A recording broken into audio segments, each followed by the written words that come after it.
Kia ora. At Fertility New Zealand, our vision is that everyone gets the support they need during their fertility experience. Kia ora koutou, I'm Kate Barbie, the Support Coordinator for Fertility New Zealand. Thank you for joining us tonight and welcome to Fertility New Zealand's webinar series.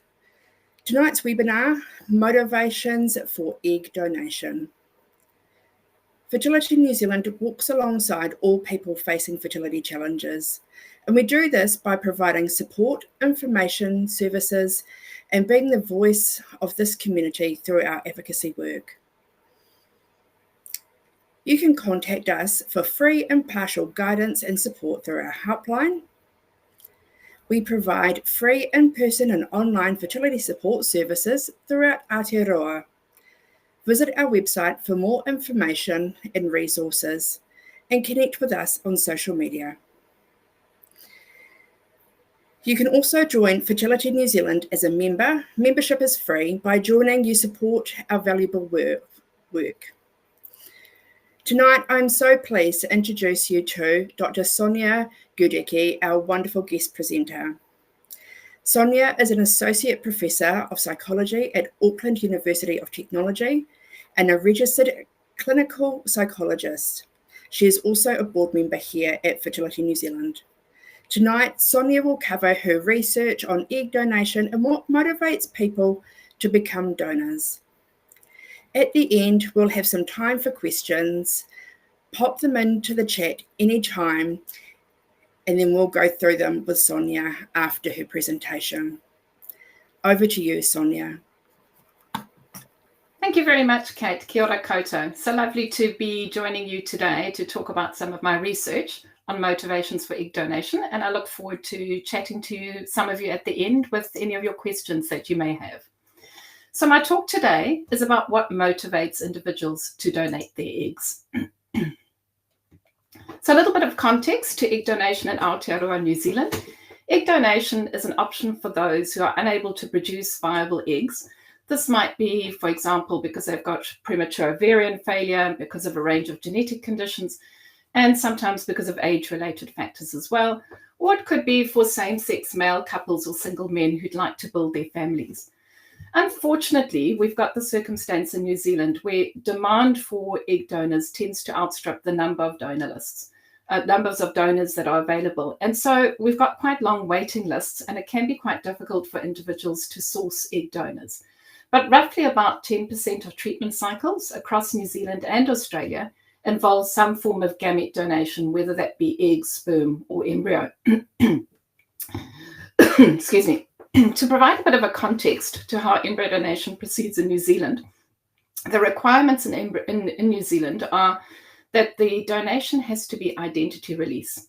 In other words, donors cannot donate anonymously. And this is a requirement under the HEART Act, the Human Assisted Reproductive Technology Act of 2004, that set up a register for donors through which they have to record their identifying information.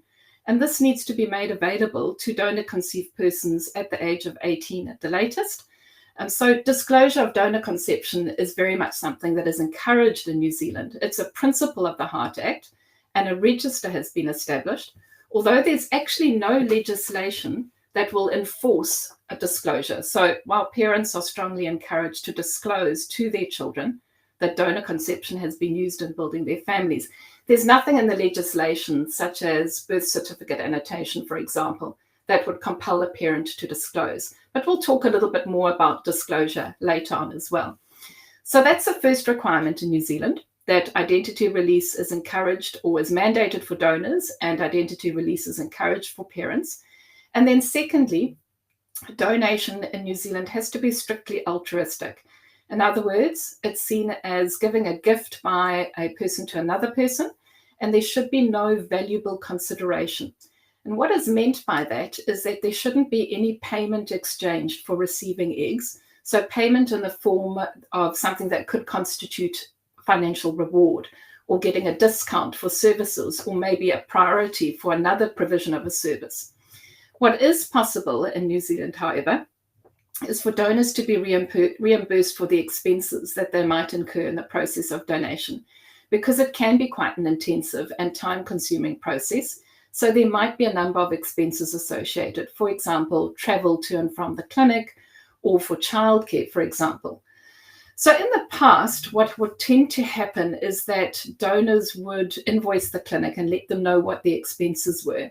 This proved to be quite an administrative burden. So what tends to happen now in New Zealand is that clinics will offer a fixed sum reimbursement fee of around $1,650. And that's kind of what they found has been the average that is claimed by donors over time. But this is held to be very much reimbursement rather than payment.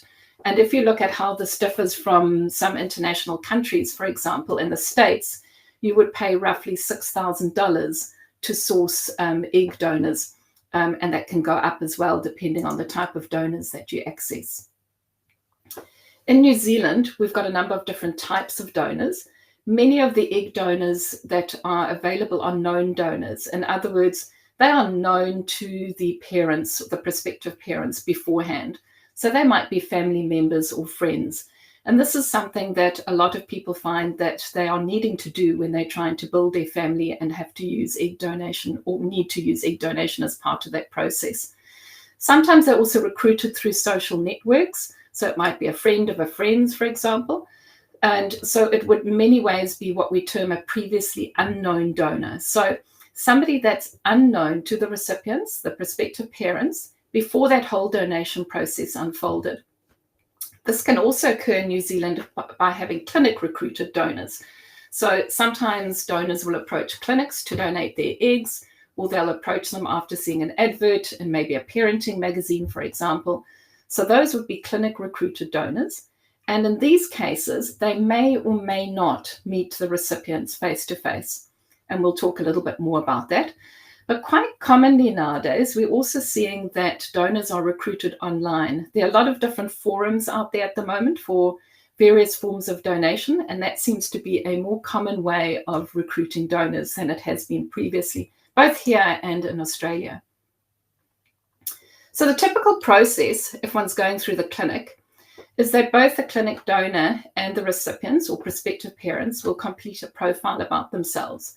And this will detail information like what their characteristics or personality traits are, their interests, their hobbies, belief systems and values, and also expectations of whether there's going to be any information exchange or contact between the two families.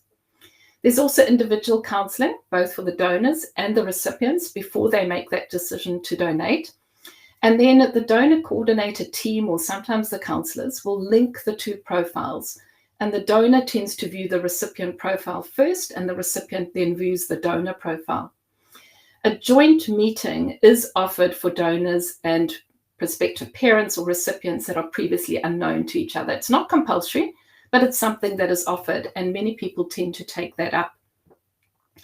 If recruitment has happened by the clinic advertising on behalf of specific recipients, which they sometimes do, I think Little Treasures, for example, used to have adverts, then donors will be shown that specific profile first, and if that one doesn't fit with them, then they might be shown another profile.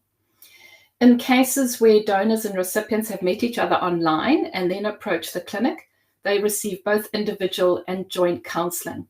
And that joint counselling can be very useful because it helps clarify for people the extent to which they're going to exchange information with each other after the donation has proceeded, to what extent they're going to be updates about each other's lives, about the donor-conceived person, the child's life, etc. And in some ways, having that joint meeting, even if you hadn't met each other beforehand, means that it's more likely that donors and recipients already become known to each other through that process. Okay, I've just skipped one there. Okay, so what motivates donors, given that it actually can be quite a physically and psychologically demanding and invasive process? There can be a number of side effects associated with donation, although many women do tolerate donation quite well, but it can be quite time-consuming, and there are lots of practical issues that can come up, and there might be some psychological challenges too.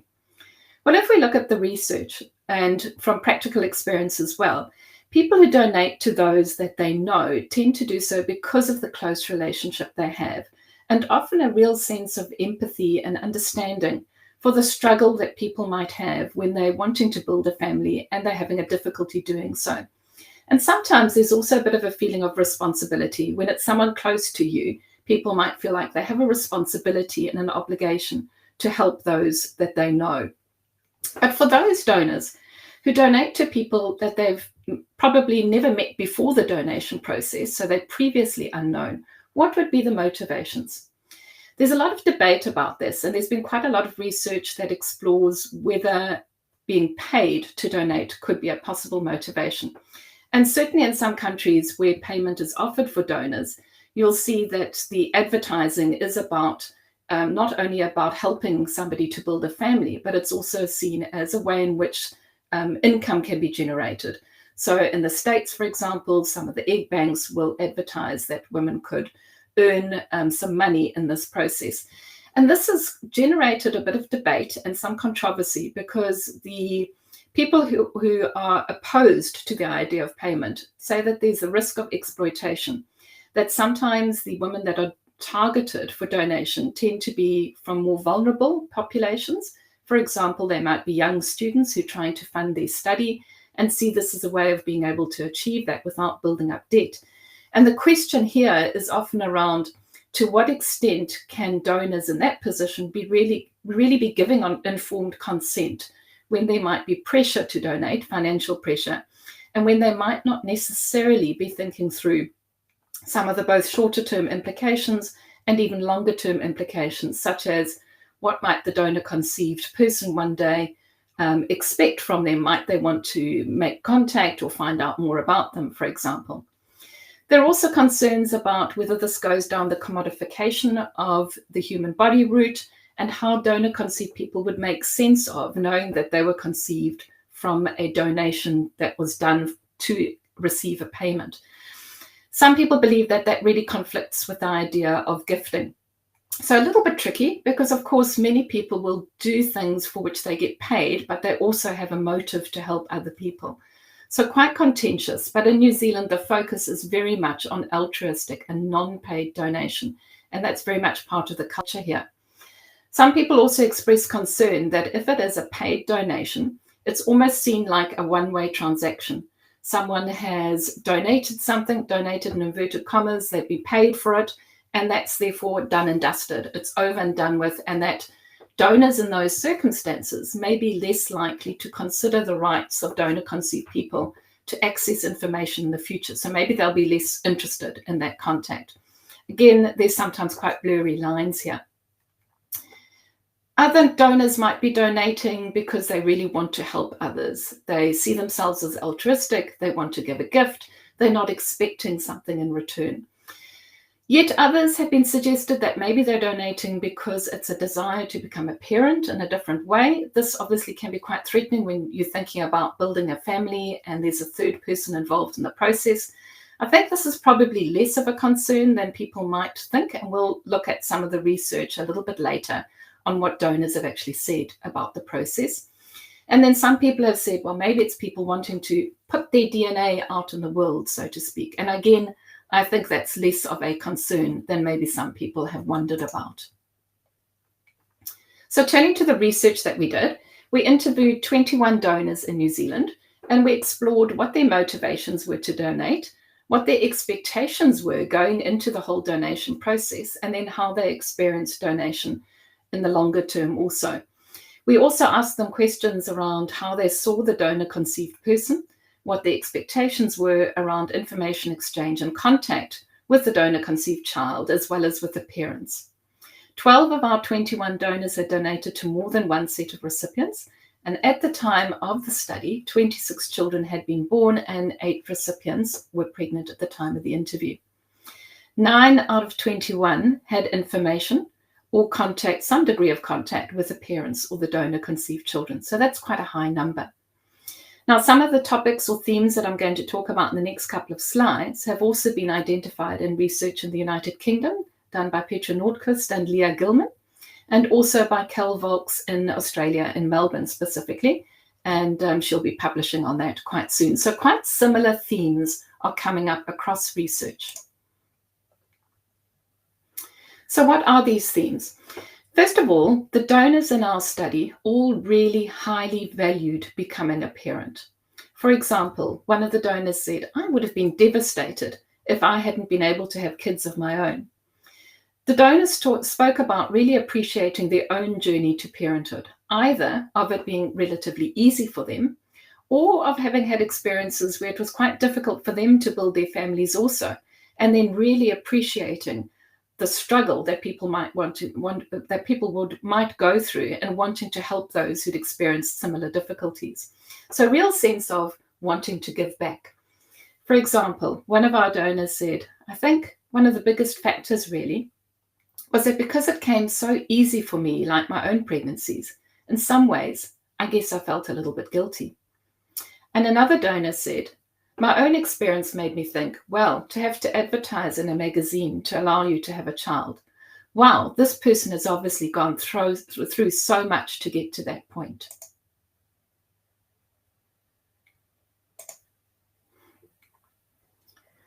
A second point was that donors really felt like they connected with the women they were donating to. They felt a strong sense of empathy for them. And their interest was very much evoked by reading or hearing about women's personal stories. So it was that kind of hooked them into the donating process, is hearing people's individual stories, not generic calls for, there's a need for egg donors in New Zealand, but hearing about individual people's stories. So for example, one donor said, "I was so gutted for her," talking about her recipient, "because you'd read all the stories and they would just be like, 'Oh, my husband and I have been trying for blah, blah, blah.'" And I think it was just because she had actually gotten into the process and had hoped that this was going to happen. And then to have her world fall out from underneath her, sort of thing. And it was just, I felt devastated for her. And I was just like, I can make contact. Sometimes it wasn't necessarily reading or hearing about specific people's stories, but knowing someone close to them that they had watched going through the infertility journey and really feeling a sense of empathy and then having their interest evoked in donating and wanting to help others. For example, one said, "I always said to my best friend that I'm going to help her in any way that she needed, but she wanted to obviously try and do it herself if she could. But then I started thinking, if I don't need to help her, then why don't I help someone else?" Interestingly enough, donors were quite invested in choosing recipients, and they're often captured, as I've said, by a particular person's story, but they also wanted to then be involved in the process of choosing a particular person to whom to donate. So they might want to donate to those that they feel they share similar qualities or values with or can identify with, kind of that they feel like they click with. For example, one donor said, "I wanted to find a family that had similar type of values." Another one said, "I was wanting to donate to someone that was, I guess, like me in a way." Now, I think this sense of wanting to click or connect with someone very much comes from the fact that donors see their donation as a long-term commitment. So value is placed on the person to whom they donate. Like, who is this person? It's kind of needs to be seen in the context of their thinking that at least at some point, even if it is in the future, there's going to be contact between the two families.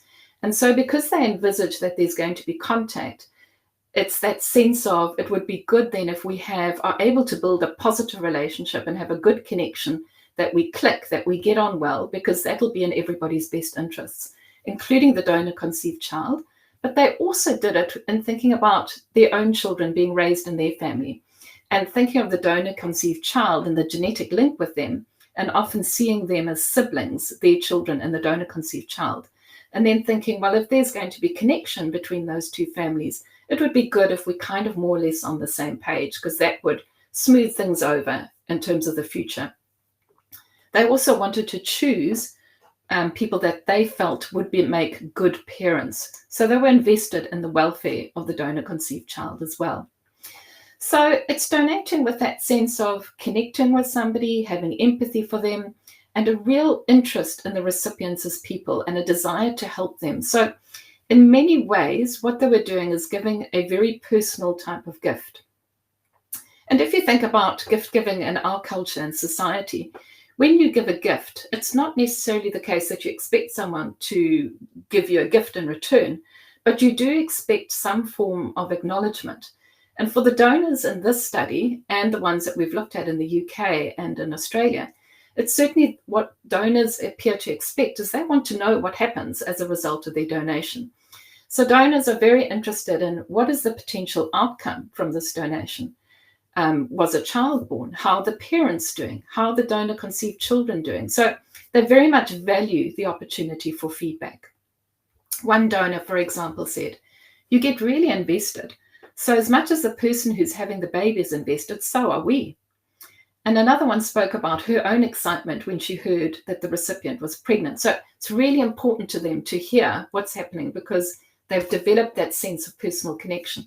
She said, "I heard they were pregnant. I was so excited, like I would be for any of my friends when they tell me they're pregnant."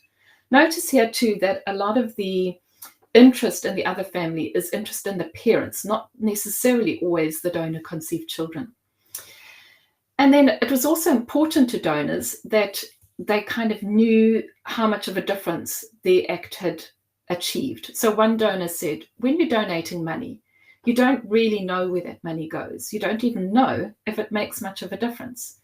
Whereas with this, you know that it actually does make a difference." So that was very important to her. The donors were very clear that they were not doing this for money and didn't want it to be about money. One said, "I don't know, I won't charge, I hate money. It makes it a business transaction instead of being an act of love." So it's very much seen as counterindicated. Another donor said, "As soon as you put a monetary value on it, it doesn't give you the same type of recognition, I think, as in a family connection, and that there's a relationship with the donor child and the recipient afterwards. And as soon as you put a dollar amount in it, it feels like that it's being bought. I don't think that that's right. I never wanted to go down that sort of track where money is the motivating factor.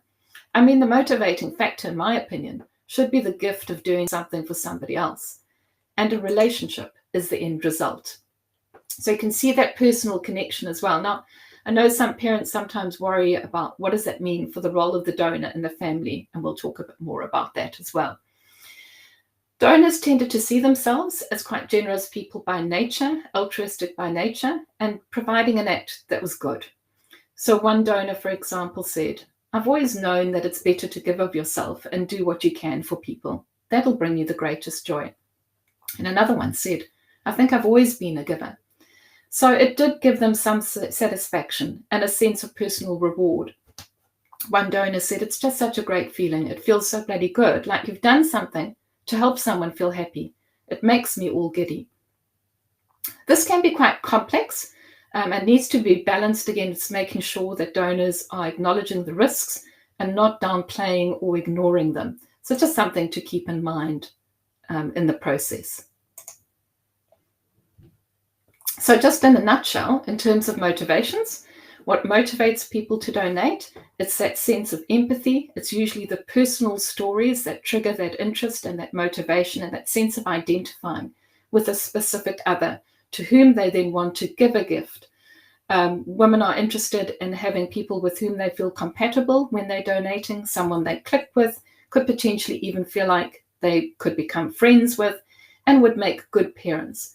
It's very much done with that idea of the possible future in mind, that there might be ongoing or long-term connection between the families, particularly in the context of our identity release provisions and in recognition of donor-conceived people's well-being and research that suggests that for donor-conceived people, having that ability to make contact with their donors, at least in the future, would be important to them in terms of healthy identity development and adjustment. And it's also done with their own children in mind, because they see the donor-conceived child in the other family as a sibling to their own raised children. It's also seen as the gift, not something that's done for money, but alongside that concept of gifting comes the idea that they're invested in the outcomes, both for the parents as well as for the donor-conceived person. So they want to know what happens. So when we asked about the experiences of donation, some of the key findings here that I'll briefly summarize is that donation for them was a very significant act in their lives. It was one that was seen as involving some degree of sacrifice, both physically and psychologically, and also one that wasn't just a one-off process, but it was something that involved long-term commitment. And this was very much in recognition of the needs of their own children, also the needs of donor-conceived people, the Heart Act identity release provisions, so that emphasis on longer-term implications. Donation became for them very personal, a very social and relational process. Donors often become very emotionally invested in the parents and have some expectations that there's going to be disclosure to the donor-conceived child, that there's going to be some degree of information exchange. And this varies hugely from very minimal updates to more frequent, regular contact. So some degree of relationship or ongoing connection, at least in the future. And because donation is seen as a gift, not as a one-off transaction, donors desire the gift to be acknowledged in some way and their contribution valued. And this is definitely not through money, but in 5 key areas. Donors want information, so they'd like to know about the outcome of the donation, what's happened as a result. They want to feel like they're involved in the donation process. They want to be included as part of the team during treatment, the team that's working on building a family. And they'd like updates as the process unfolds, and also that any contact or information exchange agreements are honoured in the longer term if those have been made. They want to be shown care and respect, both by the clinics and also by the recipients. And often there's a need for support during the process because it can be quite challenging, and to some extent afterwards. So they appreciate check-ins from the clinic and from the recipients, even after the donation, to see how they are getting on and if there's anything that's come up for them. So the acknowledgement and recognition is not in the form of money, but donors really appreciate if recipients make contact with them and express their thanks, if they honour any disclosure agreements, and if they acknowledge their role in building the family. That is really valued to a significant extent. Have a look at some of the comments that are made here when these things unfortunately do not occur for donors, and how disappointing that can be. So, for example, one woman said, "I felt like a slab of meat. I guess they don't consider you to be an important part of the process." I remember with one of the healthcare professionals in the clinic, it was like, "So how many eggs are we getting? How's it all going?" And then she's like, "Oh, hello, you have a face." Another one said of her recipients, "I think it would have been nice to have had communication with them after. Even if it hadn't been successful, to just receive contact from them to say, thank you very much. And this is where we're at now with it."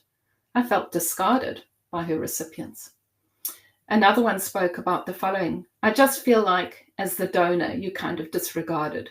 Everything's about the recipient. Even when you go into all the interviews, everything is about how you fit into their plan. It's just like they're not seeing you as a whole person." And then another one spoke about her experience, saying if they weren't intending to communicate with me, the recipients, they shouldn't have said that they were.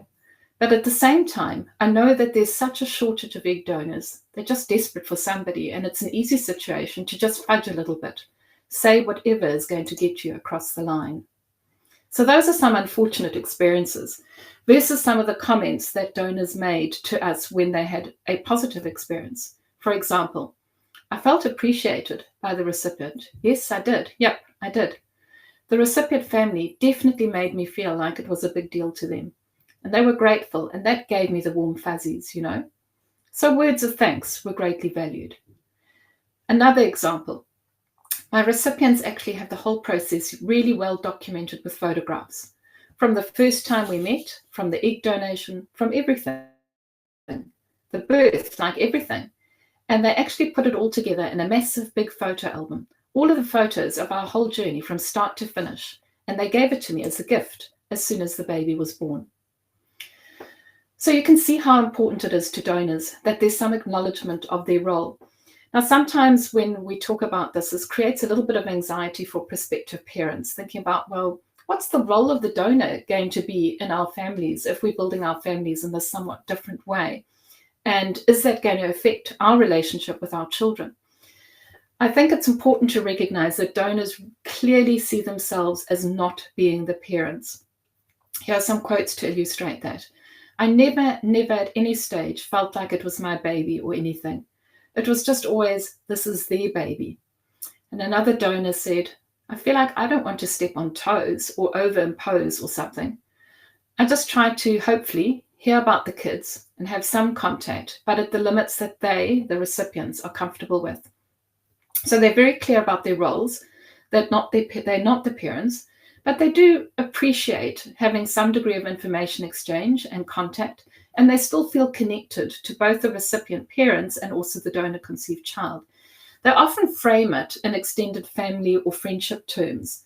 And just like extended families have varying degrees of closeness with each other and sometimes connect or sometimes might be more distant, that's kind of how they made sense of what they were doing in the donation story. For example, one donor said, you've kind of got that link to them, the donor-conceived child, because you're genetically linked, but you're not their mother. I really just think of her, the donor-conceived child, more like I would think of a niece or a nephew. So more than just a friend's child, but not as much as my own child. Equally, another donor spoke about her relationship with the recipient and described it as, well, it's a difficult relationship to describe because it's sort of like a sister, but not like a sister, if you know what I mean. And just like with that whole idea of extended families and varying degrees of contact, their contact expectations varied significantly. And it was interesting that often the expectations of having contact were in relation to having contact with the parents, I suppose particularly when the children are younger. So they wanted that relationship between themselves and the parents, not necessarily a direct contact with the donor-conceived children, but they also wanted that prospect of their children and the donor-conceived children to be able to form a connection, even if it is in the future, if they so desired. What this does mean is that clear discussions are really needed before people embark on donation to clarify each other's expectations, needs of information exchange and contact, and to kind of have some clear ideas around boundaries before they go into the donation process. Recognizing, of course, that this is a very complex and dynamic process, so things can change over time. So when parents express concerns about building their families in this way and what it means when you have donors that want their role acknowledged in some way, their concerns often center around, what does this mean for my own relationship with my child? Is it going to affect the relationship and the closeness if they're donor conceived and have been born in this way? And the research suggests that there's no evidence at all that there's going to be any issue in terms of attachment between parent and child. But what is advised is openness to the child and others, so disclosure, telling the child about their donor conception story. Keeping secrets seems to be what leads to some difficulties for the donor conceived person. Children tend to pick up, or people pick up when secrets are being kept. Secrets are notoriously leaky. People pick up when information is being withheld from them. And because they're notoriously leaky, sometimes that information does come out, and that is far more disruptive because children and donor-conceived adults will often feel like a secret has been kept from them and it's information about them and it's their right to know that. So that's something definitely to keep in mind. And there might be a lot of anger associated with it. As soon as you also keep something like donor conception secret, the message that one is sending to the child born from donor conception is that maybe there's something that isn't right about it, or it's something that one should be embarrassed about. And that's certainly not the message one wants to be given. So disclosure is seen as important. Early disclosure, so disclosing right from the start. So it's something that the child grows up with, is very normal, just part of the way in which the family was built. It's the family story. It's always something that they've known. That seems to be much better for longer term healthy psychological adjustment and for healthy identity development as well. And also, many adult donor conceived people talk about the importance of having at least the opportunity to make contact with the donor. This can be important to kind of make sense of who they are, their characteristics, etc. And also that they often value the opportunity to be able to build connections and establish some type of information exchange with the children and the other family. Some donor-conceived people really do see them as siblings and vice versa.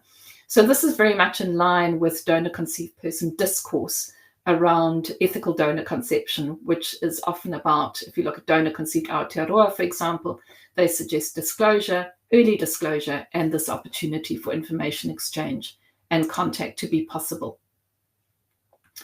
So what can we conclude from all of this? Well, donation can be very personal for many donors, and it can be understood to be a relational act and process.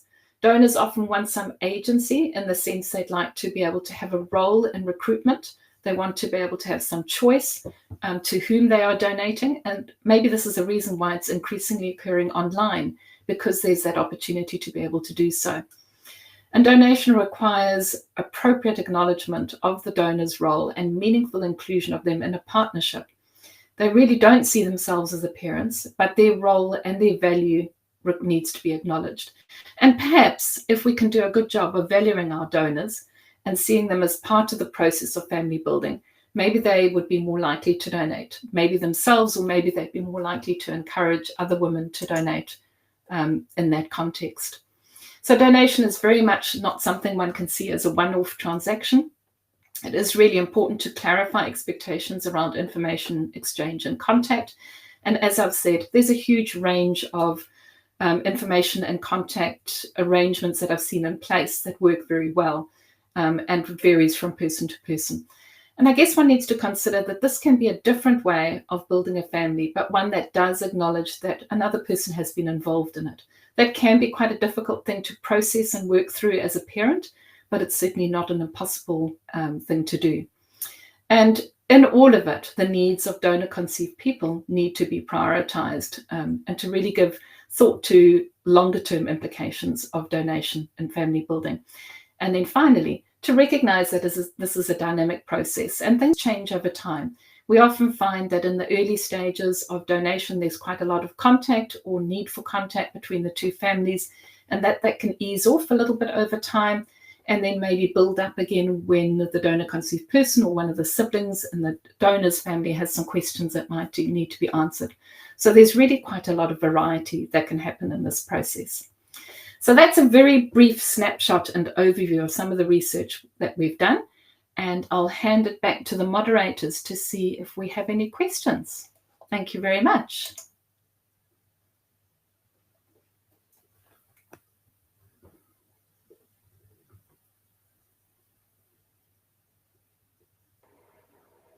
Thank you, Sonia. It was a great presentation. Thoroughly enjoyed that.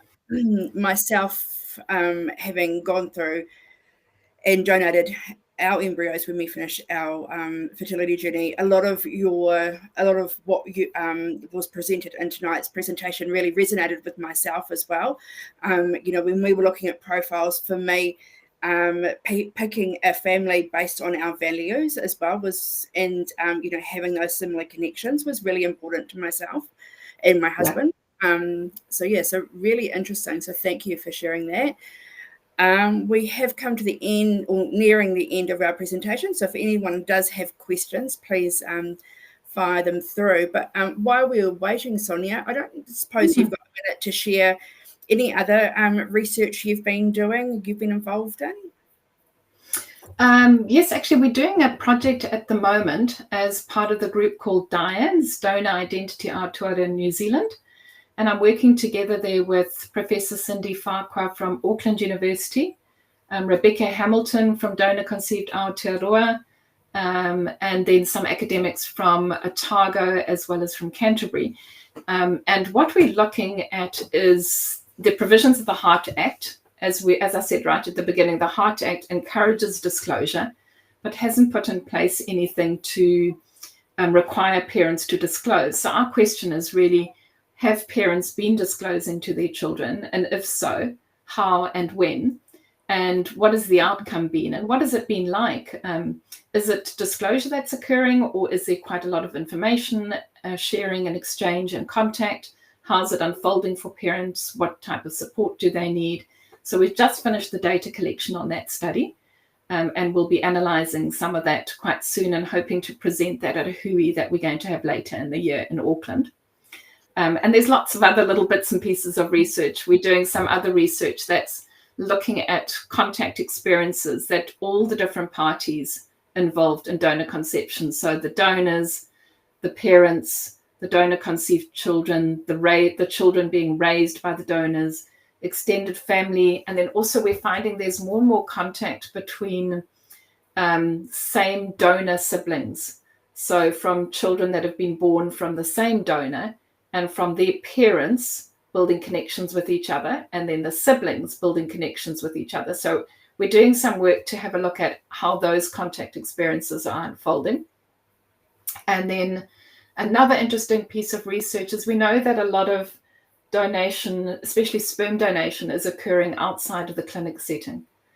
So, for example, private home insemination, sperm donation occurring outside of the clinic setting. So we have one of our honours students who's been working on that and working with parents in same-sex contexts who've been using sperm donors in the home setting to see what their experiences have been like and what it's like doing that outside the clinic provisions and also outside the legislative provisions of the Heart Act. So yeah, lots of interesting research unfolding, and it's a new world out there with direct-to-consumer DNA testing. Being anonymous as a donor is a thing of the past, I think. Yeah, totally. Yeah, really interesting research that's coming through. And I know previously when we caught up last week when we were doing a test run as well, I did mention a little bit and spoke to you about a documentary that was recently on Netflix, The Man with 1,000 Children, which is quite disturbing. So yeah, I think that research that is going through the process now, that information will be really interesting to review. Yeah, and look, we also know that quite a lot of people from New Zealand are accessing donor sperm and eggs in an international context. And I guess the concern around that is sometimes people are using anonymous sperm and eggs, and that program, I guess, highlights some of those issues. Yeah. They're not necessarily New Zealand's quite good with keeping limits in terms of the number of people that number of families a donor can donate to, even though it's not regulated in law. We're quite good with limits, and there probably is a need for it to be regulated by the law. But overseas, they're not necessarily such tight limits. You know, in the States, you can donate up to 25 families, and that's families, not number of children created. And international limits can be as high as 75 in some contexts. And also who's recording that information. Yeah. Where's that information being held? And as we saw from that documentary, what's to stop a donor going to multiple clinics and donating at lots of different clinics in many different countries? So it's a real cause for concern. It is, totally. So we've got a couple of questions here. Can you see those on your screen, or would you like me to read those out? If you can read them out, because they're not scrolling through properly here, that would be great. I wondered if anyone has tried a campaign for egg donor women who didn't want to be parents themselves but would like to be honorary aunts. There would be lots of people who choose not to be parents but don't have a problem with other people being parents.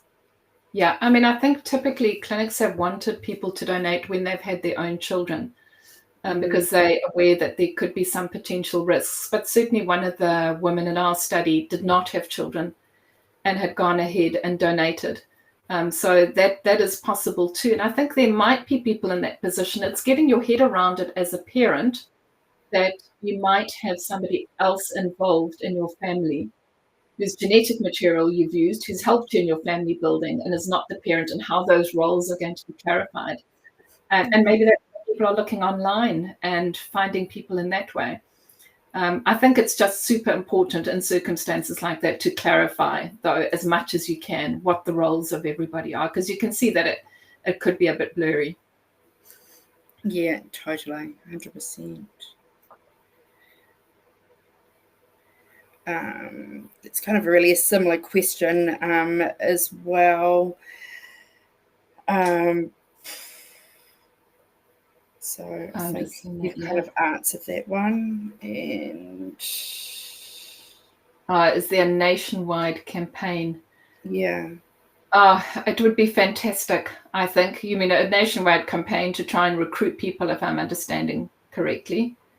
I mean, I think we've been saying for quite a long time as researchers, the information needs to be out there. Many people aren't aware that there are individuals struggling to conceive and build their families, and that we have a shortage of egg and sperm donors.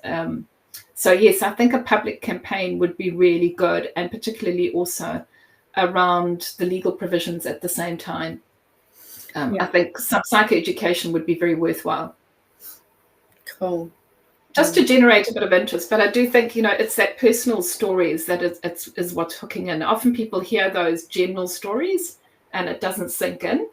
It's more, there needs to be some type of personal element to it, I think, that would draw people in a bit more.